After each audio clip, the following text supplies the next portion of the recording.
সেদিন দেখলাম খবরে একজন ম্যাজিস্ট্রেট দোকান উচ্ছেদের জন্য গেছে, অবৈধ দোকান আছে না, গেছে, 5টা পুলিশ হাতে টাকা রয়েছে আর চাঁদাবাজ ম্যাজিস্ট্রেটকে মারছে। দেখেন না আপনারা?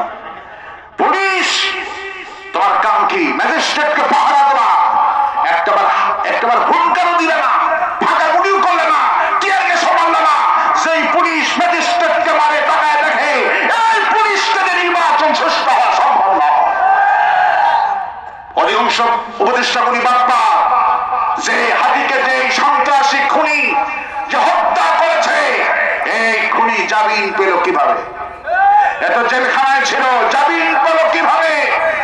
যেখান থেকে তিনি বিদেশে গেছেন শুনলাম, আসলে সব কিছু নাটক, বিদেশে যায় নাই, এআই দিয়ে দেখানো হচ্ছে, এই দেশের মধ্যেই থেকে প্রযুক্তির মাধ্যমে দেখানো হচ্ছে হাদির খুনিদেরকে ধরে প্রকাশ্যে বাইতুল মোকাররমের সামনে হত্যা না করা পর্যন্ত বাংলাদেশের মানুষের মধ্যে শান্তি হবে না। ঠিক কিনা বলে? চাঁদাবাজেরা আর নমরুদ আর ফিরাউন এখন ঐক্যবদ্ধ হচ্ছে।